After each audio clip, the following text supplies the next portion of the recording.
Assalamualaikum warahmatullahi wabarakatuh. Nama saya Siti Saadah dari kelompok 9, NIM 1940210142. Di sini kelompok kami akan mempresentasikan materi jurnalisme online dan citizen journalism.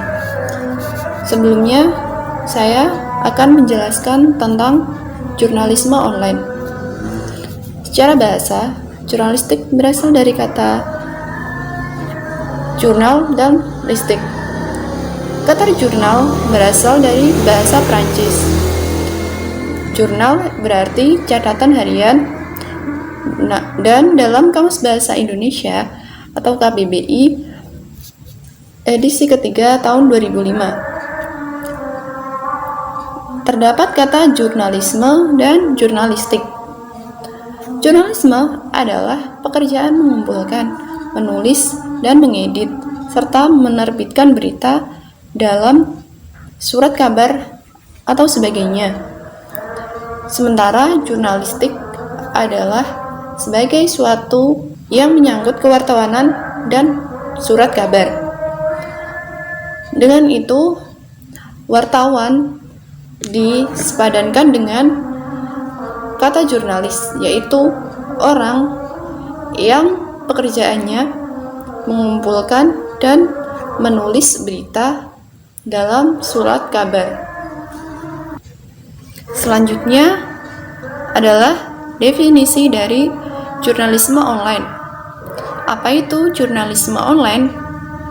Jurnalisme online atau online journalism adalah biasa disebut juga dengan cyber journalism atau jurnalis internet, dan jurnalistik web atau web journalism merupakan generasi baru jurnalistik setelah jurnalistik konvensional atau jurnalistik media cetak seperti surat kabar, dan jurnalistik penyiaran atau broadcast, jurnalisme radio dan televisi. Sekarang jurnalistik juga berlaku di internet dan media online, sehingga bisa melahirkan ilmu baru bernama jurnalistik online atau online journalism.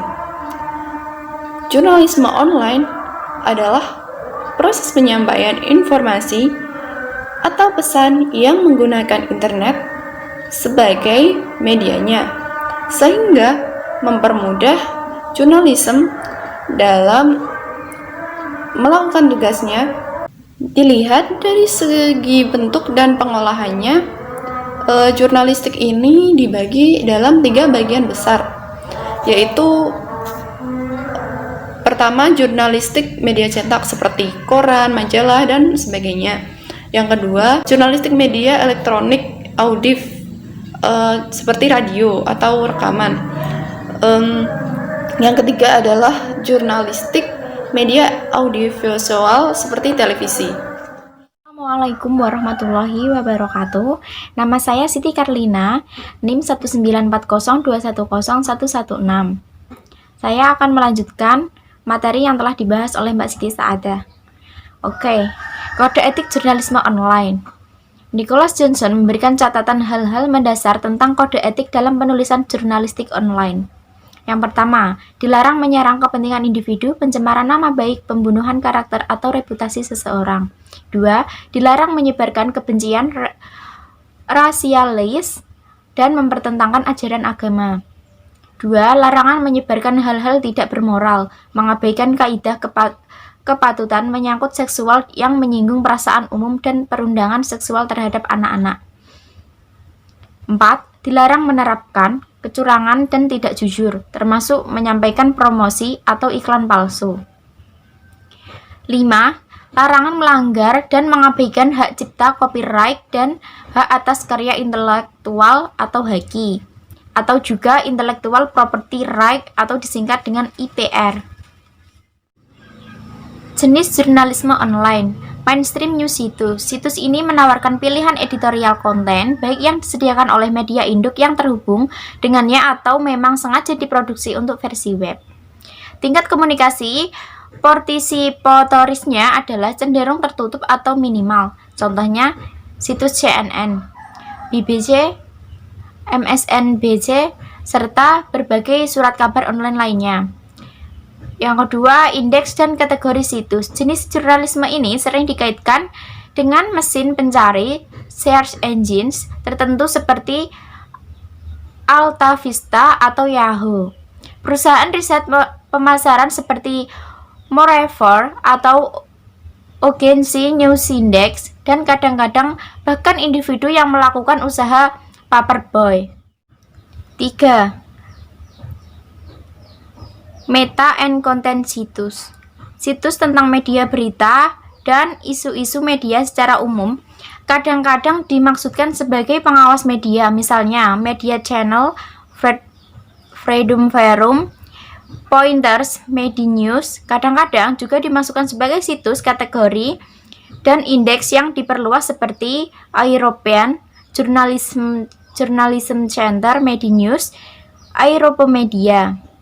4. Share and discussion situs merupakan situs-situs yang mengeksploitasi tuntunan publik bagi konektivitas dengan menyediakan sebuah platform untuk mendiskusikan konten yang ada dimanapun di internet.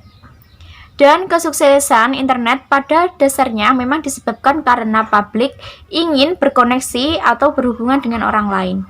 Sekian, terima kasih. Assalamualaikum warahmatullahi wabarakatuh. Saya Muhammad Lailun Najih.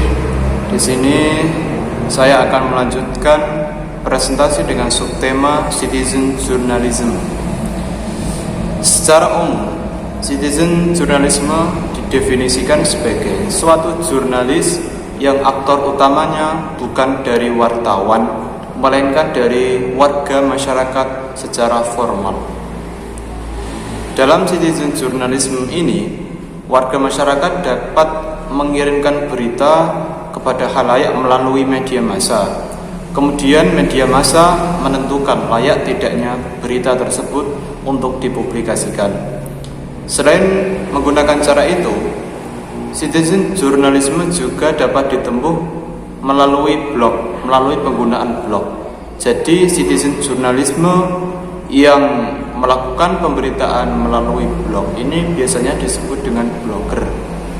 Seiring dengan perkembangan media massa, terutama internet, maka informasi dapat diakses dengan mudah dan menyampaikan informasi pun juga lebih mudah dari media sebelumnya.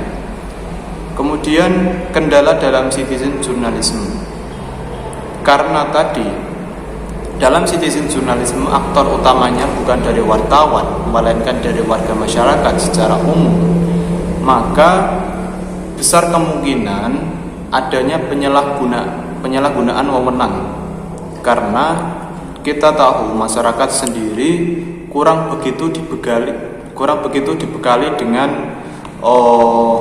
keilmuan tentang jurnalistik. Jadi mereka tidak tahu-menahu tentang kode etik jurnalistik dan lain-lain. Dan setelah itu, peran dan fungsi citizen journalism sebagai sumber informasi, hiburan, kontrol sosial hingga agen perubahan. Secara umum kita melihat fungsinya sama dengan wartawan pada umumnya. Kemudian selanjutnya adalah membantu wartawan dalam menyampaikan suatu berita kepada masyarakat. Ini dikarenakan tidak semua wartawan tahu tentang informasi yang beredar. Maka dari itu, citizen journalism diharapkan mampu membantu wartawan dalam menyampaikan berita kepada khalayak. Yang selanjutnya adalah etika citizen journalism. Etika citizen journalism sama seperti etika penulisan di dalam media sosial.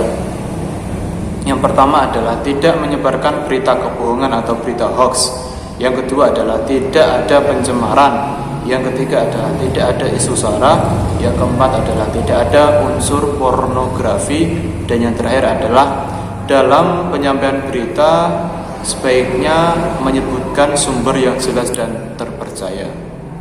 Sekiranya itu tambahan materi dari saya.